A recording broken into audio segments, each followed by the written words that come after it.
My name is Mike Pasquale. I'm the project director for reintegration services here at the Center for Community Alternatives in Syracuse. The reintegration services department here at CCA in Syracuse works with men and women who are over the age of 18 who have some kind of criminal conviction or criminal history. That means they could be individuals who have completed their sentences, could be individuals who are currently on parole or probation. It can include people who have been incarcerated for a period of time or have no incarceration history at all, or it could include individuals who who are currently involved in the adjudication process but have not yet been convicted. So it runs the gamut here at CCA. The services that we provide in reintegration services are focused primarily on helping people find and keep gainful employment. And we do that in a number of different ways. First of all, anyone who is in our reintegration services programs will have a case manager who will work with them one-on-one to develop their own employment goals, identify what their strengths are, what areas they need to work on in terms of employment, as well as any particular barriers that they might have and how to overcome those barriers. Barriers could include individuals needing recovery support, could include people needing work readiness, could include any number of things that would be an impediment to finding and keeping a job. And if there's a service we don't offer here in Syracuse, at CCA, we'll try and find a partner agency who could provide that service.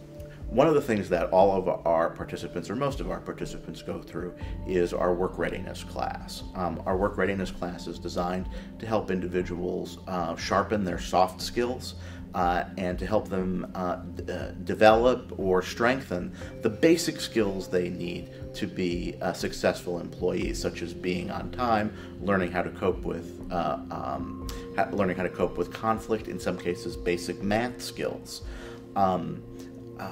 Individuals are also prepared in our work readiness class to take something called the National Work Readiness Credential, which is a nationally recognized credential that's endorsed by the National Chamber of Commerce that really assesses individuals on a number of different work readiness skills. About 60% of the people here at CCA who take that test are able to pass it, which is a nice thing to be able to add on a resume.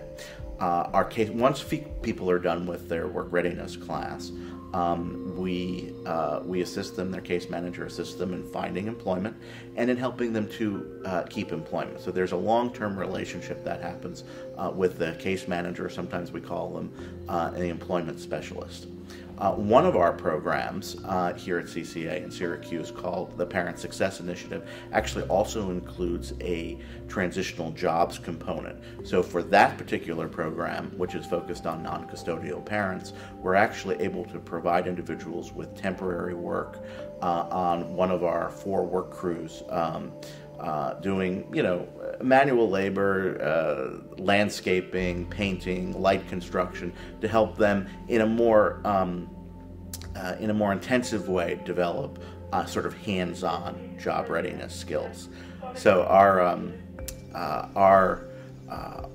job readiness component and our placement component of reintegration services, we'd like to say is fairly comprehensive. One of the other things that all of our participants in reintegration services have access to is the reentry clinic, which assists individuals in cleaning up their rap sheets and helping them learn more specifically how to talk about their criminal history in a job interview setting. Individuals can get involved in reintegration services programs through a number of different referral sources. A lot of people come through the client-specific planning program, a lot through our recovery network here in Syracuse. Many are referred by their probation officer or their parole officer. A lot of folks are referred to the program by a friend or a relative or basically just word of mouth. That's really how most people hear about our reintegration services programs. Every day between 9 and 12, we have a staff person available to screen individuals who are interested in getting involved in our programs, and we'll be able to sit down with them for 15 minutes or so, 10 to 15 minutes, and get a sense of what they're looking for, what programs they might be eligible for, and how we can get them involved in those programs if they're eligible. One of the reasons we do that, we have that screening, is that the programs that we have and the eligibility criteria for those programs really varies from time to time. It could be different today than it is 6 months from now. So rather than trying to get the word out about every time something is changed, if individuals come in here any morning between 9 and 12, we'll be able to do our best to fit them into any program that's got availability in it at the current time.